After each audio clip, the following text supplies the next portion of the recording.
सामाजिक मुद्दों को उठाते रहते हैं, उन पे काम करते रहते हैं और all India backward class federation के प्रदेश महासचिव भी हैं। तो आइए, संगठन महासचिव भी हैं। तो आइए हम इनसे बातचीत की शुरुआत करते हैं। बौद्ध जी, आज वर्तमान में जो बिहार की चुनाव का जो सरगर्मी तेज है और 2 दिन के बाद यहाँ जो दरभंगा आपके क्षेत्र में जो हायाघाट क्षेत्र है वहाँ पे वोटिंग भी होने वाली है 6 तारीख को, और इस स्थिति में हम आज बात करेंगे चुनावी मुद्दों पे। तो तेजस्वी जी का जो विजन है, जो समाज तक, और उसका जो युवा विजन है, उस पे आपका क्या कहना है? इन्हीं मुद्दों पे हम आपसे बातचीत करना चाहते हैं। जी सर जी, आपको, आपके चैनल को और इस लाइव के थ्रू जितने भी दर्शक मेरे बंधु भाई सुनेंगे देखेंगे, उन तमाम लोगों को मैं दिल की गहराई से जय संविधान, जय भारत के साथ उनका अभिवादन करता हूं, वंदन अभिनंदन करता हूं। सर, तेजस्वी जी का शिक्षा के प्रति क्या सोच है?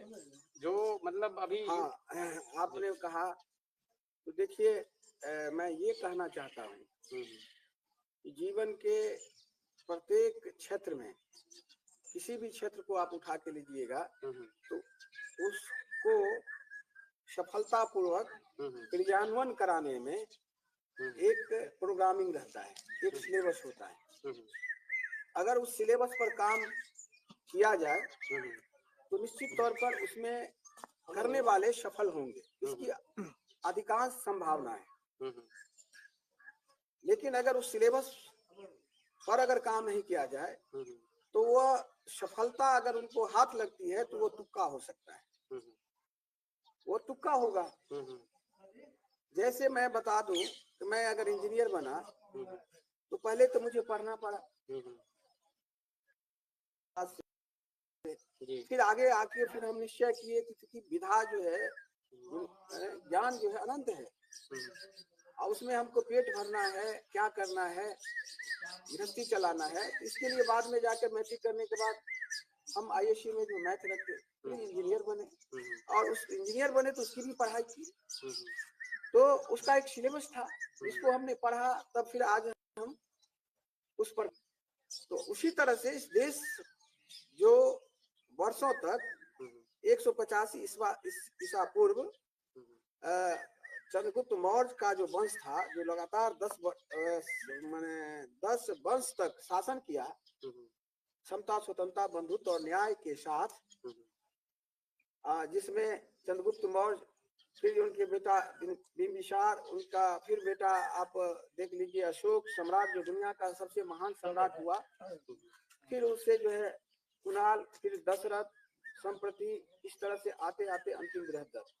तो उन्होंने देश को चलाने के लिए जो बुद्ध का जो फॉर्मूला था उसको अपनाया, और फिर जो है उसमें 3 और 5 अष्टांगिक मार्ग, इन तमाम चीजों को अपने शासन व्यवस्था का वो जो है क्या कहते हैं उसको, मैनिफेस्टो कहिए, या वो जो है उस पद्धति को अपना करके समाज का कल्याण।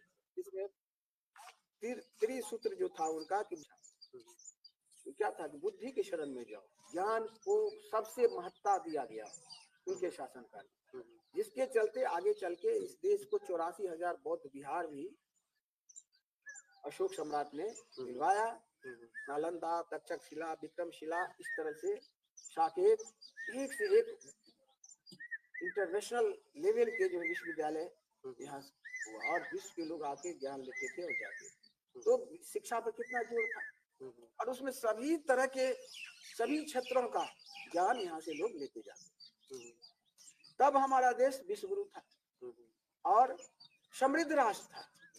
समृद्ध राष्ट्र इतना था कि मतलब 1/3 बिजनेस यहाँ से होता था, और यहाँ पर चोरी बिल्कुल नहीं होता था, इतना संपन्नता था, ताला नहीं लगता था, और प्रत्येक आदमी एक दूसरे का दुश्मन नहीं, भाईचारा।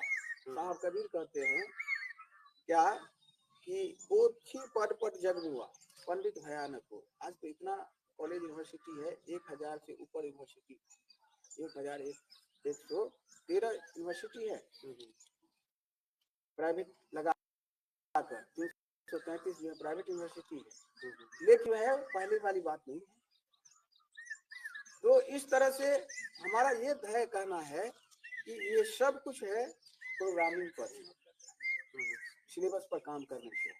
तो देश जब गुलाम हो गया बृहद्दत्त की हत्या के बाद, विदेशी लोगों ने इस देश पर कब्जा कर लिया, और जो उनका सिलेबस था, बुद्धम शरणम गच्छामि, संघम शरणम गच्छामि, माने मिल के रहना है, भाईचारा बना के रहना है, और जानो तब मानो पर काम करना है, कर बनिया बल आपनी, छोड़ वीरान या जाके घर, नदिया बहे वो क्यों मरा प्यास।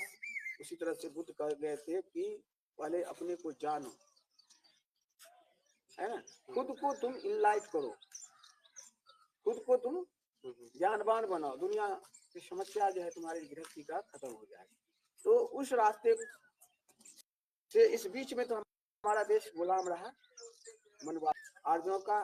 फिर इधर आके विदेशी कुछ लोग आए उन लोगों के द्वारा, लेकिन अंग्रेज जब आया तो फिर से इस देश पर संविधान नहीं, मैंने क्या कहते हैं, लोकतंत्र एक तरह से स्थापित होने लगा। कि हम लोगों को जो आर्यों के द्वारा, विदेशी लोगों के द्वारा शासन करने के बाद यहाँ पर जो एक मनुष्य में जो भेद कर दिया गया था, जबकि प्रकृति किसी तरह का भेद नहीं करता है।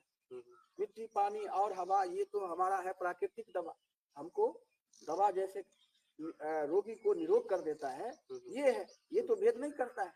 इसी हवा में जो हमारे शोषक है वो भी सांस लेते हैं, हम भी सांस लेते हैं, सांस लेते हैं फिर छोड़ देते हैं, तो वहां तो नहीं छुआ रहा है, वो उसके कब्जे में नहीं है तो ऐसा नहीं कर रहा है। उसी मिट्टी पर वो भी रहा है, हम भी रह रहे हैं, वहां तो नहीं छुआ रहा है। उसी पानी में का नदी नाला जितना है सब प्राकृतिक है, उससे तो वो नहीं छुआ जा रहा है। लेकिन तब भी इसके बाद हम भेद करेंगे, और मनुष्य ने कह दिया कि हम मुख से पैदा हुए और तुम दूसरे रास्ते से आए। कवि साहब कहे कि यदि तू ब्राह्मण ब्राह्मणी के जाया तो और रास्ते क्यों नहीं आया, प्रकृति को अपने बस में क्यों नहीं कर लिया, अलग से आना चाहिए। तो कहने का तात्पर्य है सबका एक सिलेबस है, और ये जो अनारकीय जीवन हम लोग प्राप्त किए, उसका मूल कारण था कि उसमें हमारा 5 बल मनुष्य का होता है, विद्या बल, विद्या बल छीन दिया, रोक लगा दिया पढ़ने पर। धन बल, धन रखने का भी जो है रोक लगा दिया गया। हमारा जो जनबल था, मूल निवासी से एक से भाईचारा था, उसको खंडित करके जाति उपजाति में बांट के वर्ण व्यवस्था बना के भेद कर दिया, आपस में हम लोग लड़ने लगे। फिर जो है जनबल भी खत्म हो गया। फिर सांस्कृतिक बल की हम दुनिया को अशोक जैसा महान सम्राट दिए और ये व्यवस्था दिए जिसमें शांति के साथ, भाईचारा के साथ जी सकते हैं, सम्मानित जीवन, मर्यादित जीवन जी सकते हैं, अर्थ भली कम हो, लेकिन हम कवि साहब तो काई इतना दीजिए जामे कुटुंब समाए, अब सुदैव कुटुंब की परिकल्पना है कि नहीं। धरती धरा है जहाँ सब हमारा कुटुंब है। तो इस व्यवस्था को खत्म कर ये जो भेदभाव वाली व्यवस्था बना दिया, उसके खिलाफ जब अंग्रेज आया तो इस तब विद्या पर जो प्रतिबंध था या और जो व्यवस्था था धन रखने पर, सभी चीज को या माने असमानता पर आधारित जो न्याय व्यवस्था था उस सबको खत्म करके एक व्यवस्था लाना चाहा। फिर जो है हमारा देश आजाद होता है, जिसमें फूले, शाहू और अम्बेडकर मिल करके फूले साहब विचारधारा देते हैं, साहू जी इसको इम्प्लीमेंटेशन कराते हैं, जिसकी जितनी संख्या भारी उसकी उतनी हिस्सेदारी 1902 में। और फिर बाबा साहब इसको एक दस्तावेज, सबसे बड़ा ग्रंथ है ना, सबका कल्याण का ग्रंथ और सबके विकास का ग्रंथ दे दिया। कौन? संविधान। तो संविधान जब दिया तो मैं कहता हूँ कि मैं ये नहीं शासक लोगों से जो पहले से शासन व्यवस्था में रहा, जो सभी तरह से आज भी संपन्न है, न्यायपालिका में, कार्यपालिका में, विधायिका में, पत्रकारिता में, यूनिवर्सिटी कॉलेज में, सिनेमा जगत में, के साथ साथ तीनों सेना जो है इस देश का, उसमें सभी जगह अगर हो, तो मैं ये नहीं कहता तुमसे कि तू सवेरा कर दे, मैं ये नहीं कहता कि तू सवेरा कर दे, 2 काम में 1 काम तू मेरा कर दे, रोशनी तेज कर रोशनी तेज कर, नहीं तो घोर अंधेरा कर दी। वो रोशनी कौन सा है? वो रोशनी है बाबा साहब इस देश को ये संविधान दिए।